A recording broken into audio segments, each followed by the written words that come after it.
सनातन संस्था का आज 25वां संस्थापना दिवस भी है और इन 25 वर्षों में उन्होंने राष्ट्र के अनेक क्षेत्रों में अनेक कार्यक्रम किए हैं। हमारे राष्ट्र में लगने वाले महाकुंभ में, प्रदेशों में लगने वाले छोटे छोटे धार्मिक उत्सवों में इन कार्यक्रमों के साथ आगे बढ़ते हुए, सबको जोड़ते हुए अपने इस भारत माता के सनातन के सर्वांगीण विकास के लिए कटिबद्ध हुए हैं। और हम भूरी भूरी प्रशंसा करेंगे सनातन संस्था की, जो हमारी भारतीय वेशभूषा है, जो हमारे सात्विक भोजन और विचारधारा है, जो हमारा राष्ट्र प्रेम है, जो हमारा धर्मानुसार आचरण है, इन सब को दर्शन कराते हुए अपने मकसद की ओर आगे बढ़ रही है यह संस्था। और इससे ही जब धर्म की जय होती है तो राष्ट्र मजबूत होता है।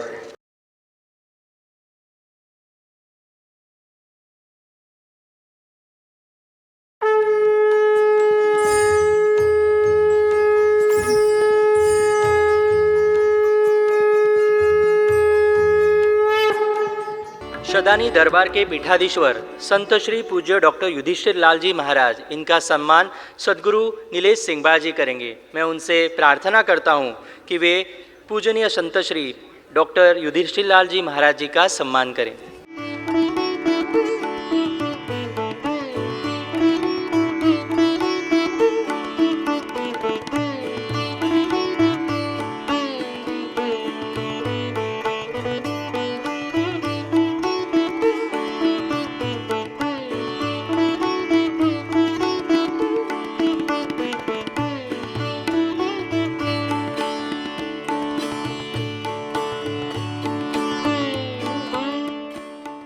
संत श्री पूज्य डॉक्टर युधिष्ठिर लाल महाराज जी हमारा मार्गदर्शन करेंगे। संत श्री पूज्य डॉक्टर युधिष्ठिर लाल महाराज जी शदानी दरबार तीर्थ रायपुर के नवम पीठाधीश है। आप भागवत कथा वाचक तथा धर्म और संस्कृति के प्रचार प्रसार के लिए समर्पित है। मैं महाराज जी के चरणों में प्रार्थना करता हूँ कि वे हमारा उद्बोधन करें। श्री गणेशाय नमः। शिव शंकर महादेव की जय। प्रभु श्री रामकृष्ण भगवान की जय। भारत माता की जय। सनातन संस्था हिंदू जन जागृति समिति का यह अति महती कार्यक्रम शंखनाद महोत्सव। शंख अपने आप में विजय का प्रतीक, धर्म का प्रतीक। तो ऐसे कार्यक्रम को सेव कल्चर सेव इंडिया के संस्थापक अध्यक्ष भी हमारे साथ में बैठे हैं। उनके साथ मिलकर आप अनेक क्षेत्रों से पूज्य संतगण, सनातन प्रेमी, राष्ट्रभक्त यहाँ पर जो एकत्रित हुए हैं, यह इस बात का प्रतीक है कि हम लोग जागृत हुए हैं। हम ऊर्जा प्राप्त कर रहे हैं अपने इस महान भारत के इतिहास, सनातन संस्कृति को बढ़ाने के लिए। सनातन संस्था का आज 25वां संस्थापना दिवस भी है और इन 25 वर्षों में उन्होंने राष्ट्र के अनेक क्षेत्रों में अनेक कार्यक्रम किए हैं, जिसमें छत्तीसगढ़ स्थित भारतीय संस्कृति और सभ्यता की प्रतीक शदानी दरबार तीर्थ में भी इनके अनेक आयोजन हुए। हमारे राष्ट्र में लगने वाले महाकुंभ में, प्रदेशों में लगने वाले छोटे छोटे धार्मिक उत्सवों में इन कार्यक्रमों के साथ आगे बढ़ते हुए, सबको जोड़ते हुए अपने इस भारत माता के सनातन के सर्वांगीण विकास के लिए कटिबद्ध हुए हैं। अब हमें विषय दिया गया है कि जो हमारे पड़ोसी देशों से विस्थापित होकर जो हिंदू आते हैं, उनके लिए भारत सरकार ने अनेक योजनाएं और मुख्यतः नागरिकता संशोधन विधेयक ही बना दिया। इससे उनकी रक्षा हुई है, उन्हें महत्व मिला है।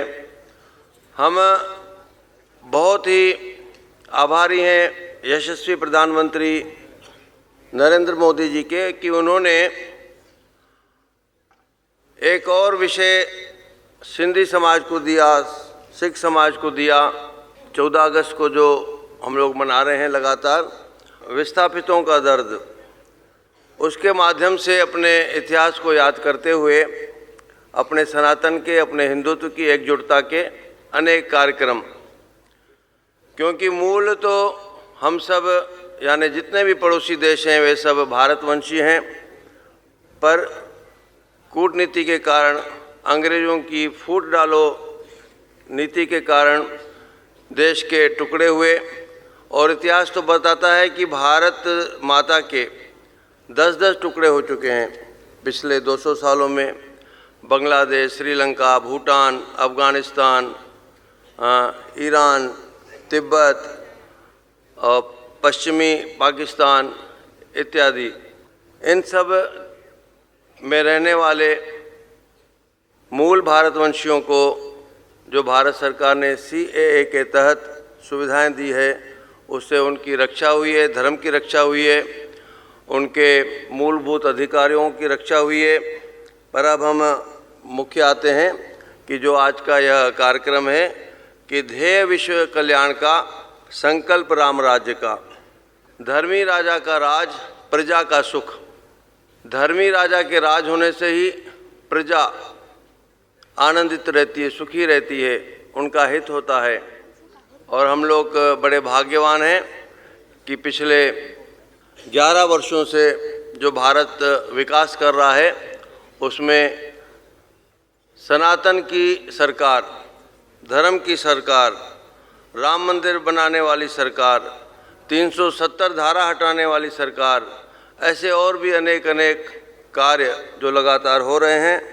और हम भूरी भूरी प्रशंसा करेंगे सनातन संस्था की, जिनके जो हमारी भारतीय वेशभूषा है, जो हमारे सात्विक भोजन और विचारधारा है, जो हमारा राष्ट्र प्रेम है, जो हमारा धर्मानुसार आचरण है, इन सब को दर्शन कराते हुए अपने मकसद की ओर आगे बढ़ रही है यह संस्था।